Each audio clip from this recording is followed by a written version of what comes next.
Second Lieutenant Robert Samuel Johnson squeezed his control stick, his P-47C Thunderbolt flying at the rear of his squadron's formation at 28,000 feet. The 56th Fighter Group had crossed the English Channel minutes earlier. 48 Republic P-47 Thunderbolts flying escort for B-17 bombers returning from striking Villacoublay airfield near Paris. Johnson had scored his first victory just weeks earlier.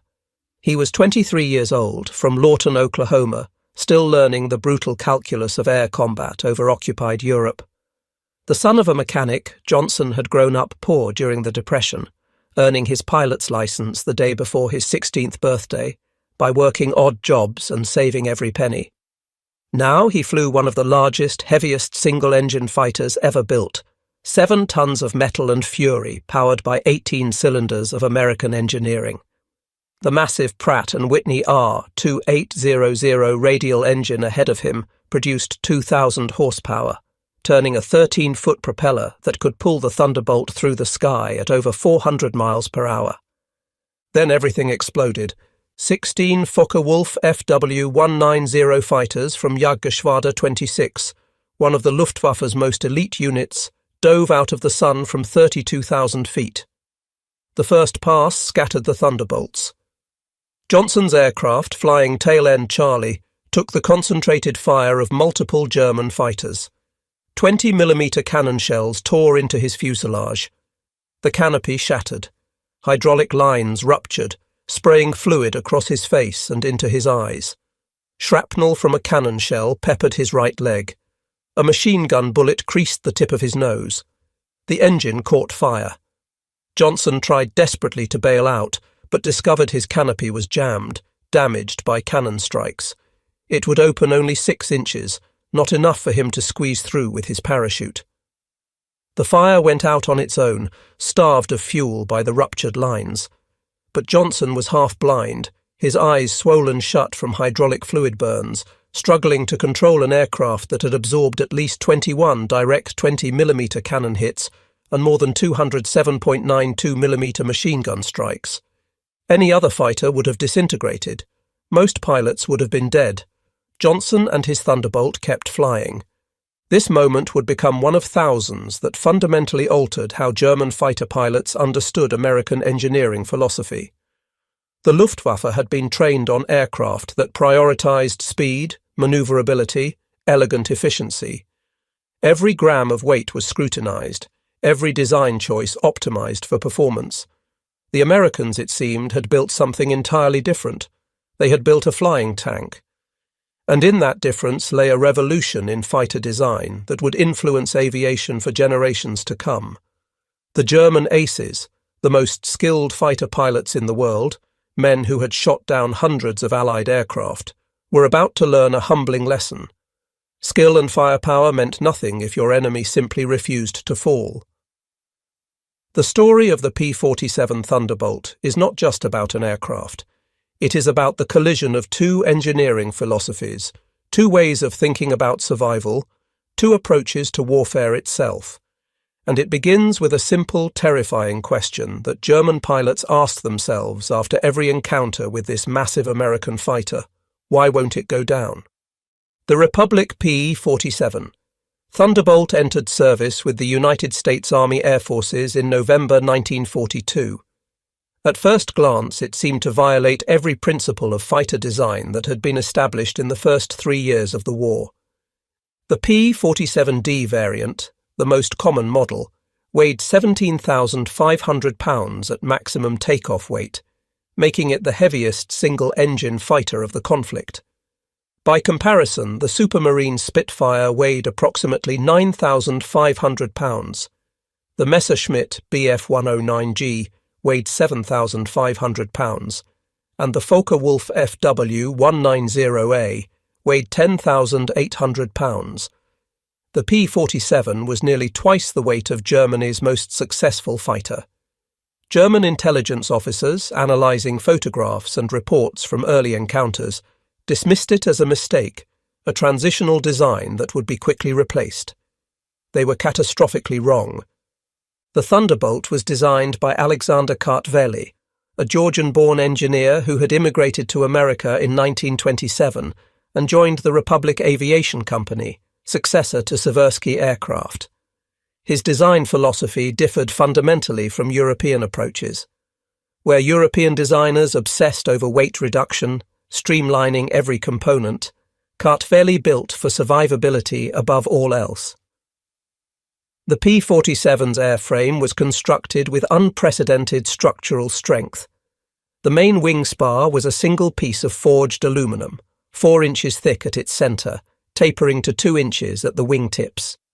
This spar could withstand 12 G-loads without failure, 3 times the force that would tear apart a Messerschmitt Bf 109. The fuselage was built around the massive Pratt & Whitney R2800 double-wasp radial engine. But more importantly, the entire aircraft was surrounded by protective structures that would prove revolutionary.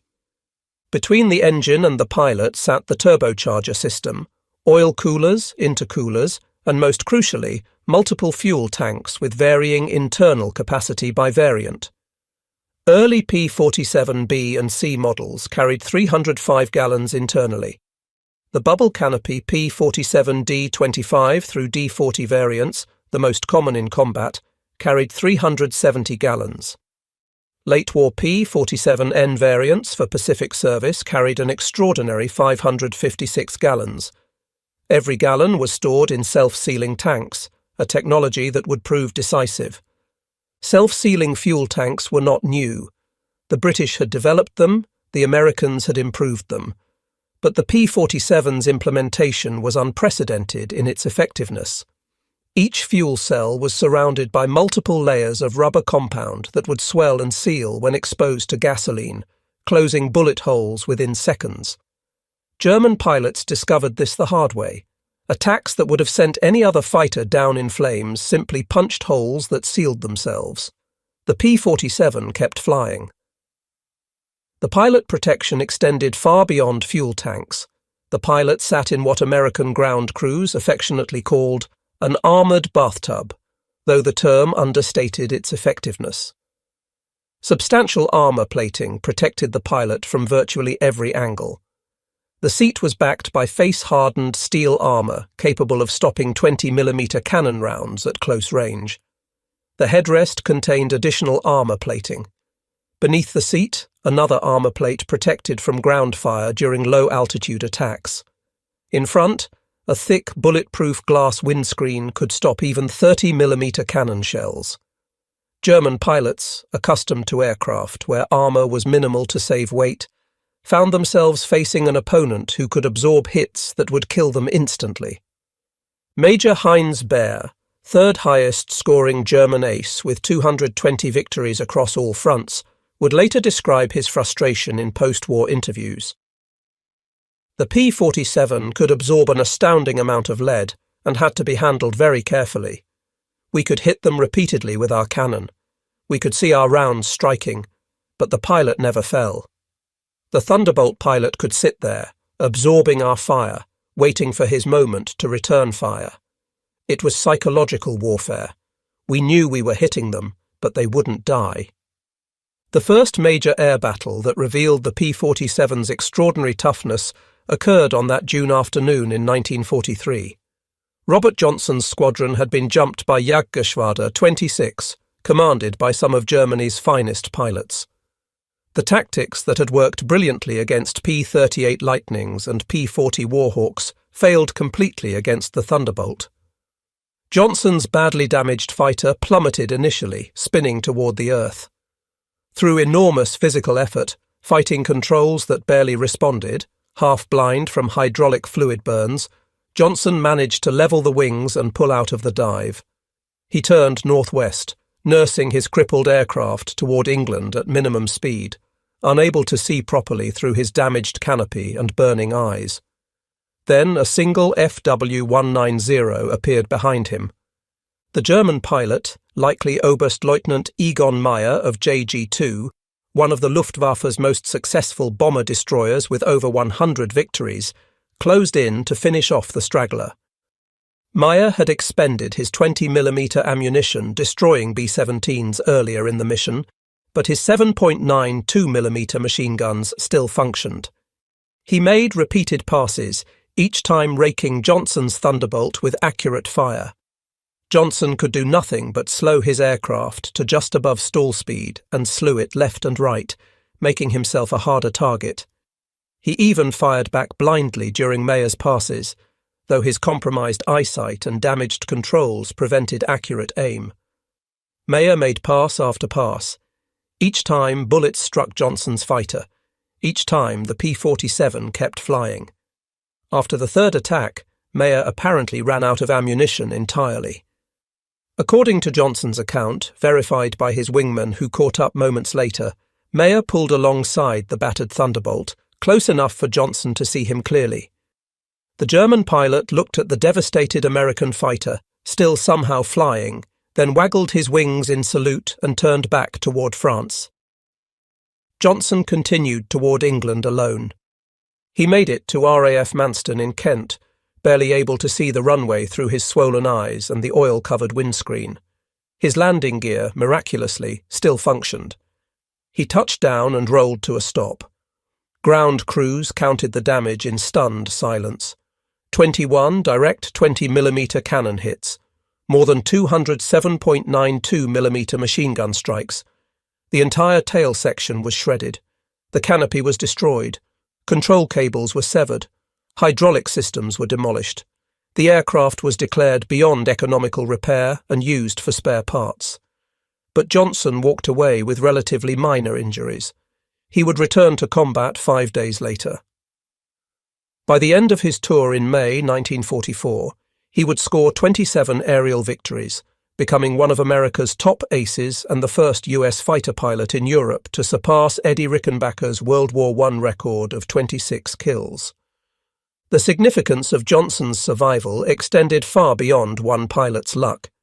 The 56th Fighter Group's operations officer, Major David Schilling, recognized immediately that the P-47's survivability changed fundamental combat doctrine. In reports filed throughout the summer of 1943, now preserved in Air Force Historical Research Agency archives, 56th Fighter Group commanders documented a tactical revolution. American pilots could withstand punishment that would destroy any other fighter. This allowed aggressive tactics that would be suicidal in lighter aircraft. P-47 pilots could pursue attacks longer, press home deflection shots that required flying through enemy fire, and most critically, protect bombers by staying in combat rather than breaking off to avoid damage. The Thunderbolt didn't just survive. It allowed American pilots to fight differently. German fighter commanders quickly realized they faced a fundamental problem. Their entire tactical doctrine was built around energy fighting, using speed and altitude advantage to make slashing attacks, then escaping before the enemy could respond. Against the P-47, this doctrine failed. The Thunderbolt could absorb the initial attack, then pursue. And in any extended combat, the P-47's advantages became overwhelming. Its 8 Browning M 2.50 caliber machine guns, while individually less powerful than German 20mm or 30mm cannons, fired at a combined rate of 1,200 rounds per minute. More importantly, the American machine guns were extraordinarily reliable, rarely jamming even in extended combat. German cannons frequently malfunctioned, leaving pilots defenseless at critical moments. By the summer of 1943, German tactical directives began reflecting this reality. Documents captured after the war reveal the Luftwaffe's growing concern. Fighter wings issued instructions emphasizing the need to achieve kills on the first attack pass.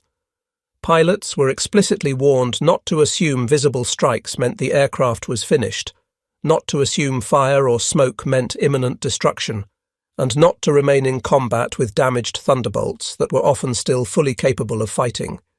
These directives represented a fundamental admission. The Luftwaffe's best pilots, flying aircraft they believed superior, were being told to avoid extended combat with American fighters.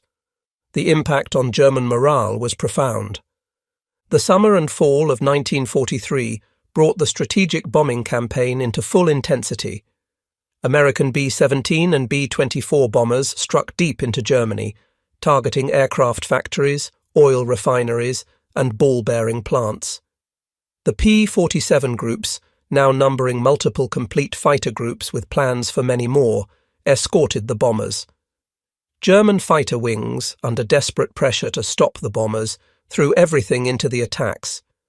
The results proved devastating for the Luftwaffe, not in terms of aircraft destroyed, but in terms of pilot morale and tactical effectiveness. Attacking bomber formations meant flying through fields of defensive fire from both bombers and escorts. The B-17's guns could damage fighters, but rarely destroyed them with single hits. The P-47's guns destroyed anything they hit. But more demoralizing was watching American fighters continue flying despite damage that should have been fatal.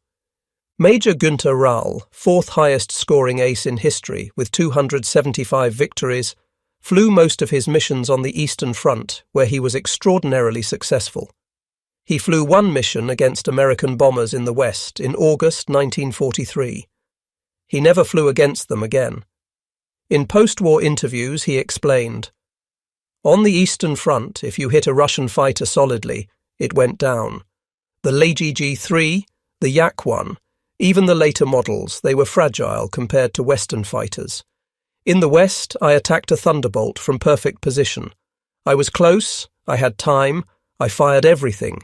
I saw pieces flying off, strikes on the fuselage, the wings, the tail. The American never wavered. He turned on me and nearly shot me down. I told my commander I preferred to remain in the East. The mathematics were better." This sentiment became increasingly common among Luftwaffe pilots. The Eastern Front, despite being numerically more dangerous, was psychologically preferable. Russian fighters could be destroyed. American Thunderbolts seemed indestructible. The statistics supported this perception. During 1943, the P-47 combat loss rate per sortie was 0.7%, compared to 1.2% for Spitfires and 1.4% for P-38 Lightnings. More tellingly, of P-47s that returned with battle damage, over 90% were repaired and returned to service within 1 week. The aircraft could be shot full of holes and keep flying. Then it could be patched and fly again the next day. The engineering philosophy behind this survivability became clearer as German intelligence gathered more information. Captured P-47s were shipped to the Rechlin testing facility in Germany, where Luftwaffe engineers conducted detailed examinations. Their reports, discovered in German archives after the war, revealed both admiration and frustration. German engineers noted that the P-47 used materials and construction techniques that prioritized durability over minimum weight. Where German fighters used thin aluminum stampings riveted together with as few fasteners as possible, the P-47 used thicker gauge aluminum with more robust fastening. Where German designs used single load paths for efficiency, the P-47 featured redundant structures. If one spar was damaged, another could carry the load. If one control cable was severed, backup cables existed. The aircraft was designed on the assumption that it would be damaged in combat and needed to bring the pilot home anyway. One German technical report from late 1943 captured the philosophical difference. The American design is inefficient by our standards. They use substantially more material than necessary for basic structural integrity. They accept significant weight penalties for redundant systems. They sacrifice maneuverability for protection. Yet in operational terms, their philosophy is devastatingly effective. Their pilots survive to fly again. Our pilots, in our lighter, more maneuverable fighters, die in greater numbers. The Americans have solved a different problem than we have. We built fighters to win dogfights. They built fighters to win wars. This observation cut to the heart of the matter. German engineering excellence had produced aircraft of extraordinary performance. The Bf-10-9 was faster than the P-47 at most altitudes below 25,000 feet. The FW-190 could outturn it. The Me-262 jet, entering service in 1944, was faster than anything the Allies possessed. But performance meant nothing if the pilot didn't survive to use it. The P-47's designers understood that fighter combat was ultimately about pilot survival. An experienced pilot in a less maneuverable but more survivable aircraft would defeat a novice in a high-performance aircraft. And critically, the survivable aircraft would produce more experienced pilots, because they lived long enough to gain that experience. The fall of 1943 brought a new phase in the air war. Long-range escort missions pushed deeper into Germany. The P-47, equipped with external drop tanks that could be jettisoned when empty, now had sufficient range to escort bombers to targets that had previously been beyond fighter protection. German fighter commanders faced an impossible situation. Pilots reported that destroying Thunderbolts required ammunition expenditure far beyond normal combat expectations. Most pilots fired their entire ammunition load at a single P-47 without bringing it down. This meant that even if they survived the encounter, they had to return to base without ammunition, unable to engage bombers or other fighters. Entire German fighter wings were being rendered combat ineffective, not by being shot down, but by being forced to waste ammunition on unkillable American escorts. General Major Adolf Galland, commander of all German fighter forces from November 1941 to January 1945, issued directives attempting to address this problem. In October 1943, he ordered pilots to ignore American fighters and focus exclusively on bombers. The theory was that bombers were the real threat. Fighters were just escorts, and destroying the bombers would end the campaign. The directive failed catastrophically. American fighter pilots, freed from defensive concerns by their aircraft's survivability, became even more aggressive. They would dive on German formations, fly through initial defensive fire, then systematically destroy German fighters as they tried to attack bombers. First Lieutenant Francis Gabreski, flying with the 56th Fighter Group, became the embodiment of this aggressive philosophy. Gabreski, son of Polish immigrants, had personal motivation beyond military duty. His relatives still lived in Poland under Nazi occupation. He flew every mission as if it were personal vengeance. His tactics exploited the P-47's strengths perfectly. He would identify German fighters attacking bombers, dive on them from above, withstand their defensive fire if they tried to turn on him, then destroy them with massed machine gun fire at close range.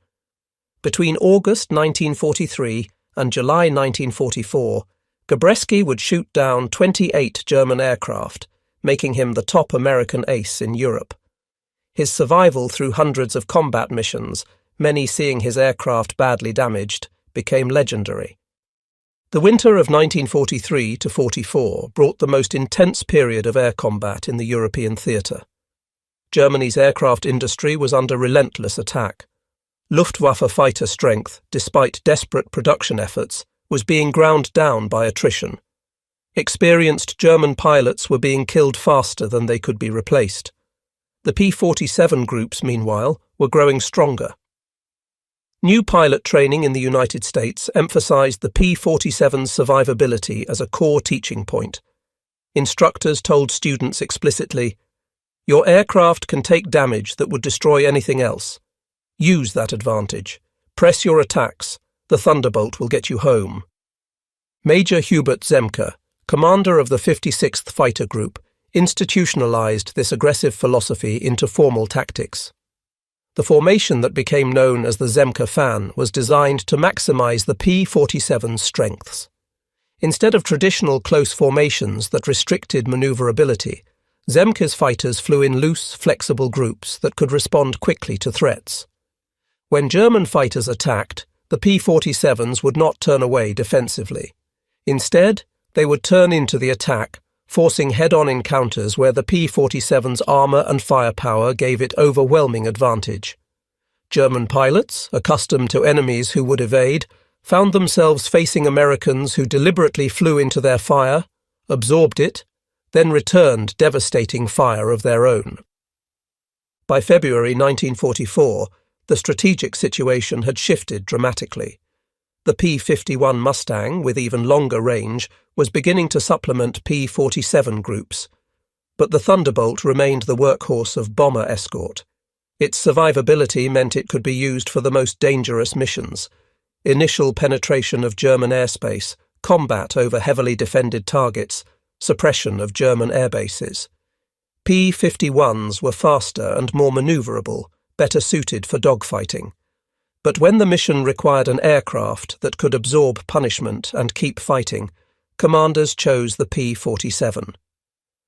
Spring 1944 brought Operation Argument, the Big Week campaign designed to destroy German fighter production. Between February 20th and 25th, combined American and British forces launched the most intensive air campaign yet seen. The 8th Air Force in England and the 15th Air Force in Italy flew approximately 3,800 heavy bomber sorties, while RAF Bomber Command added over 2,800 night sorties. Approximately 10,000 tons of bombs struck German aircraft factories. The P-47 groups bore the brunt of daylight fighter escort duties. Over 500 German fighters were destroyed during the 6-day campaign. The P-47 loss rate remained under 1% per sortie. German pilots, forced to defend their factories and airfields, had no choice but to engage. They died in unprecedented numbers. After-action reports from German units following Big Week revealed growing demoralization. Pilots described hitting Thunderbolts repeatedly, only to watch them continue fighting. Some German pilots began requesting transfers to other fronts. Others developed mechanical problems that kept them grounded. The Luftwaffe's personnel office investigated and discovered widespread reluctance to fly against American forces, specifically citing encounters with P-47s. The summer of 1944 brought the P-47 into a new role: ground attack. The Thunderbolt's ability to absorb damage made it ideal for low-altitude attacks on German positions.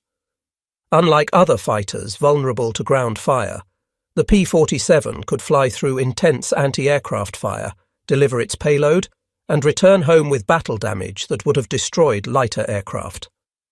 Throughout June and July 1944, P-47 groups flew thousands of ground attack sorties supporting the Allied advance from Normandy. German ground forces came to dread the distinctive sound of the P-47's radial engine. They called it der Jabo, short for Jagdbomber or fighter bomber, but the term carried fear rather than simple description. Second Lieutenant Robert Harmon, flying with the 362nd Fighter Group, was attacking German positions near Saint-Lô on July 25th when multiple 37mm anti-aircraft shells struck his aircraft. One shell destroyed his right wing tip, removing several feet of structure.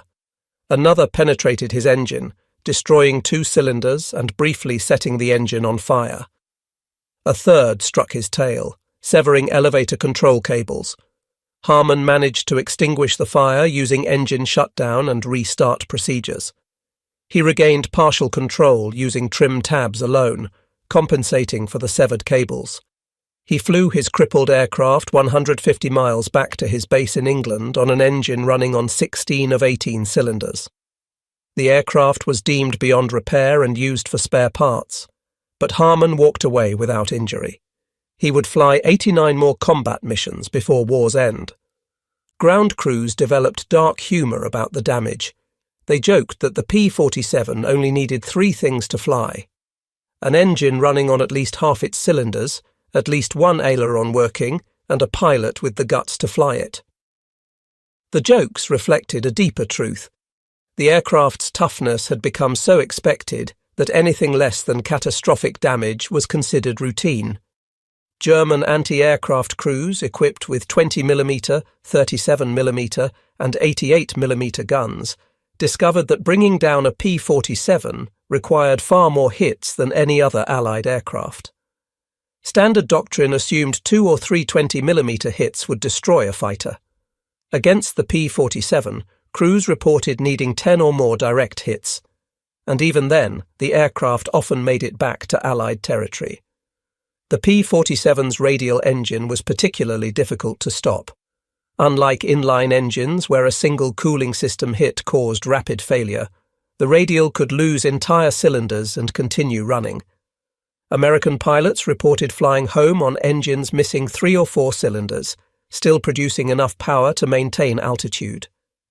In the Pacific theatre, the P-47 served with distinction from 1943 through war's end.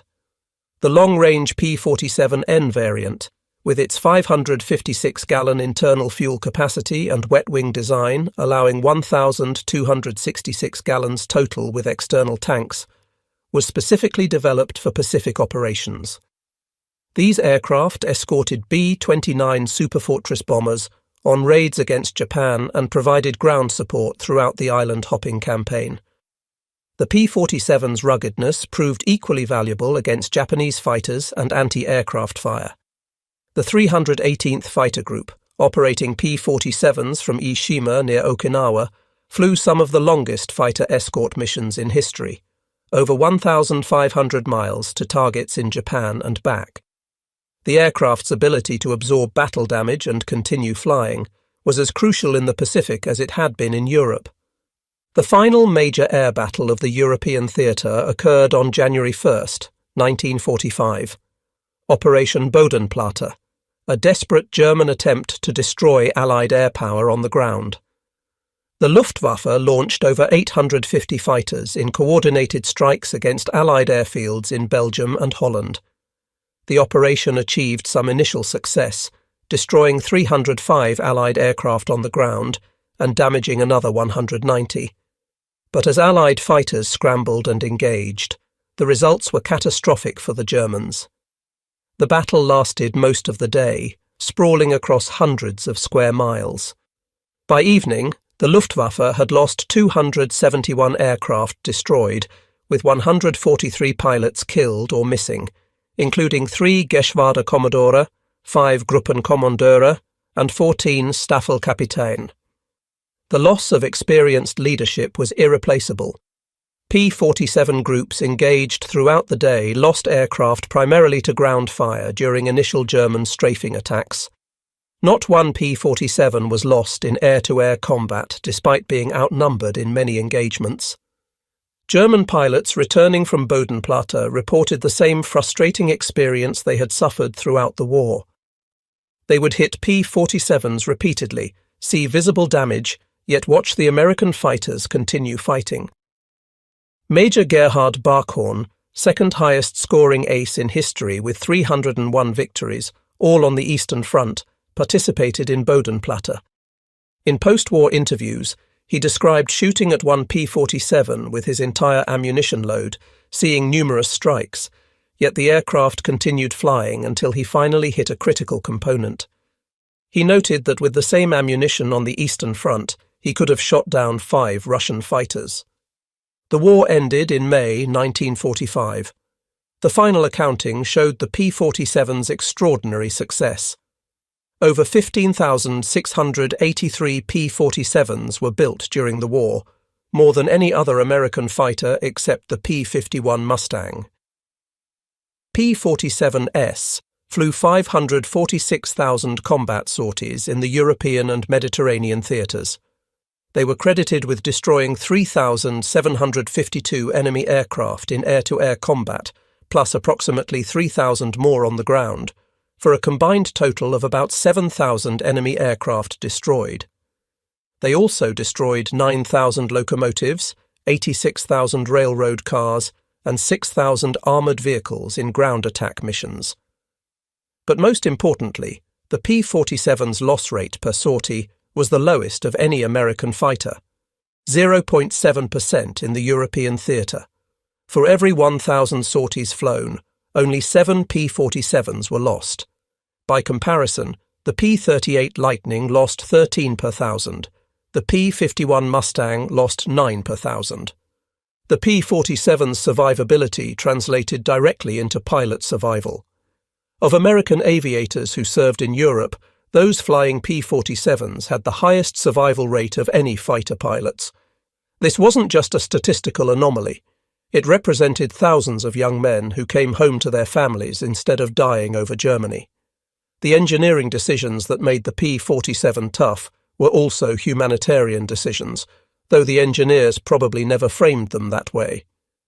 German aces interviewed after the war uniformly expressed respect bordering on awe for the Thunderbolt's toughness. When aviation historians asked General Lieutenant Adolf Galland in post-war interviews what Allied aircraft he most respected, his answer was immediate and consistent. The P-47 Thunderbolt, not because it was the best fighter aerodynamically. The P-51 was faster and more maneuverable. The Spitfire was more elegant, but the Thunderbolt was nearly unkillable. You could hit it and hit it and hit it, and it would keep coming. That was psychological defeat, knowing that your best shots might not be enough. Oberst Johannes Steinhoff, 176 victory ace who survived the war despite being shot down multiple times, provided perhaps the most eloquent summary in his 1970 memoir. We learned to respect all our opponents, the Russian pilots for their courage, the British for their determination, the Americans for their numbers. But we feared the P-47 specifically. It represented American industrial might in tangible form. It was the equivalent of a flying fortress, a machine so overbuilt, so excessive in its protection, that it defied our conception of what a fighter should be. We flew graceful, efficient, deadly machines. They flew armoured fortresses, and in the end their fortresses defeated our thoroughbreds. The technical data supported these subjective impressions. Post-war analysis by the United States Strategic Bombing Survey examined thousands of combat reports, damage assessments, and aircraft recovery records. Their findings quantified what German pilots had experienced firsthand. While specific hit-to-kill ratios varied by ammunition type and impact location, the P-47 consistently required far more hits to bring down than other Allied fighters. German pilots expended more ammunition per P-47 destroyed than for any other Allied fighter type. This explains German frustration perfectly. Their aircraft carried limited ammunition, typically 200 rounds per 20mm cannon and 1,000 rounds per machine gun. A single combat sortie might encounter multiple American fighters. Expending most or all ammunition on one P-47 left them defenseless against others. The engineering analysis revealed the specific features that created this toughness.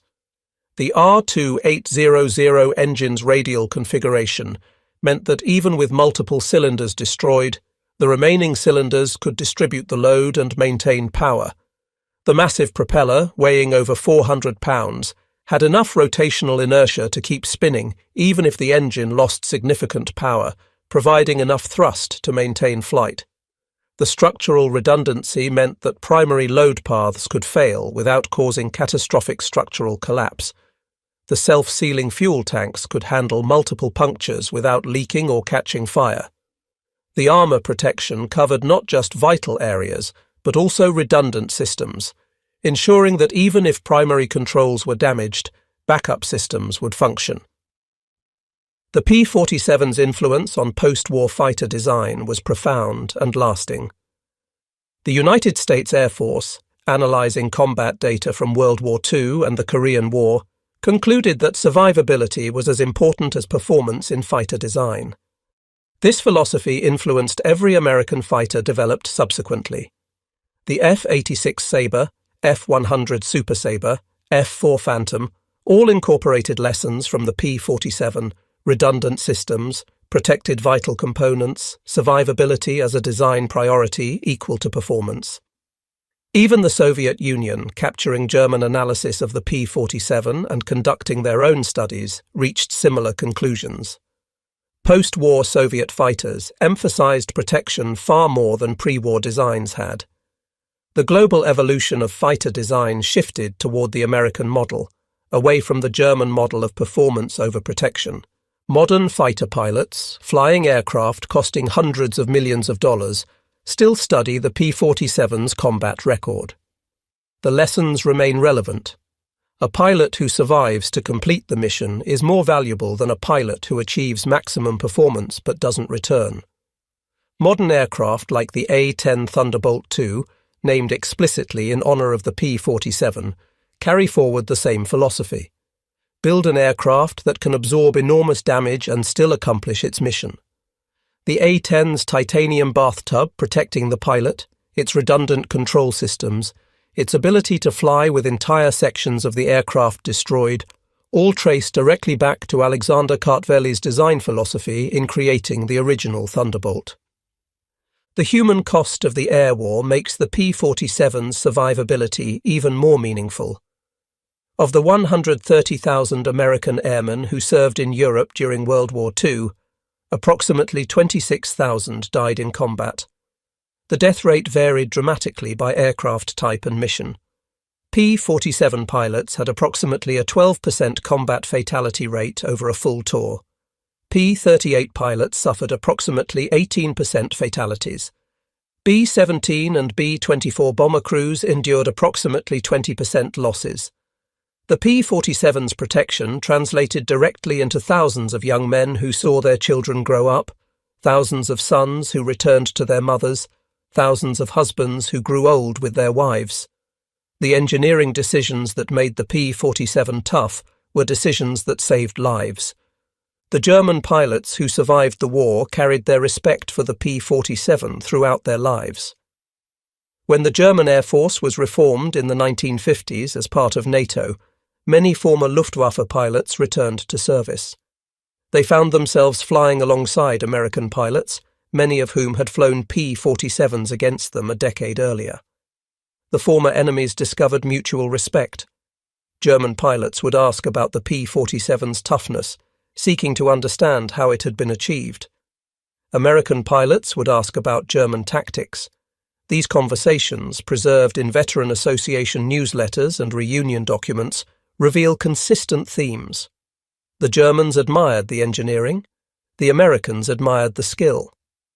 Both groups acknowledged that the P-47's survivability had been decisive, not because it won dogfights through performance, but because it won the campaign through attrition, keeping American pilots alive long enough to gain experience, long enough to become dangerous, long enough to win. In 1961, Republic Aviation Company held a reunion for former P-47 pilots. Over 2,000 attended, representing nearly every fighter group that had flown the aircraft in combat.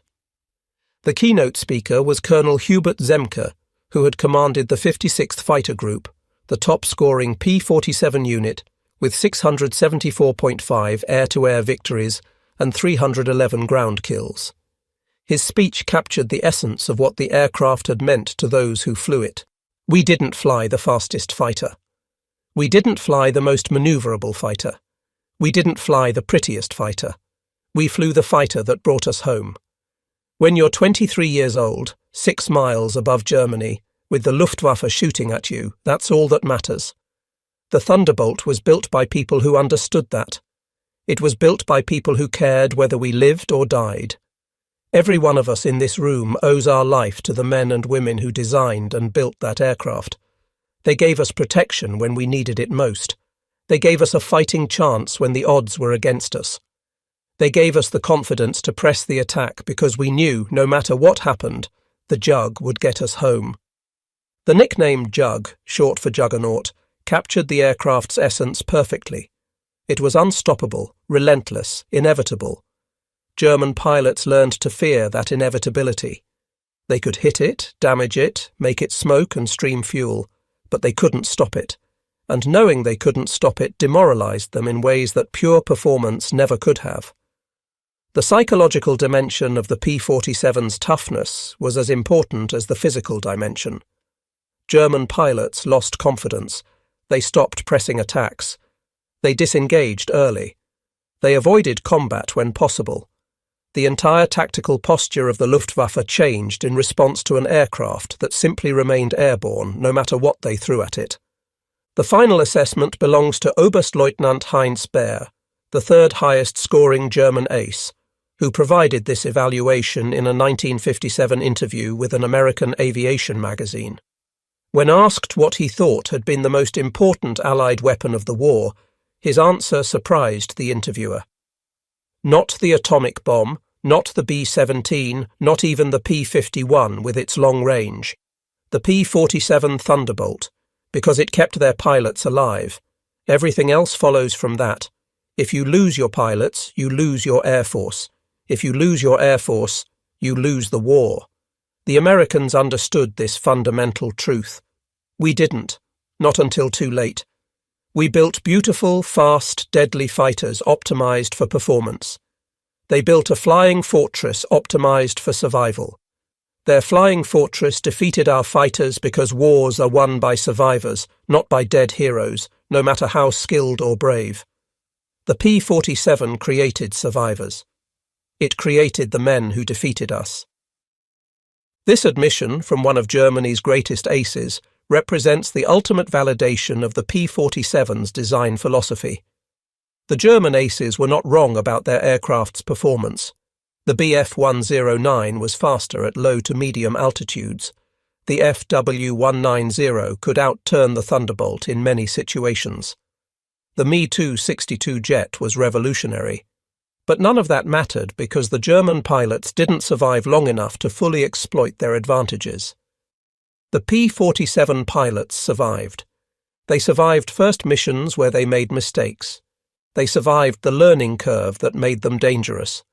They survived long enough to become the aces who dominated the skies over Germany in 1944 and 1945. The Thunderbolt didn't just protect pilots. It created the generation of aviators who won the air war. Today, only a handful of airworthy P-47s remain, carefully maintained by museums and collectors. When they appear at air shows, aging veterans sometimes attend, men now in their 90s who flew the aircraft 80 years ago. They stand beside the massive fighters, running their hands over the aluminum skin, remembering missions, remembering friends who didn't come home, remembering the aircraft that saved their lives.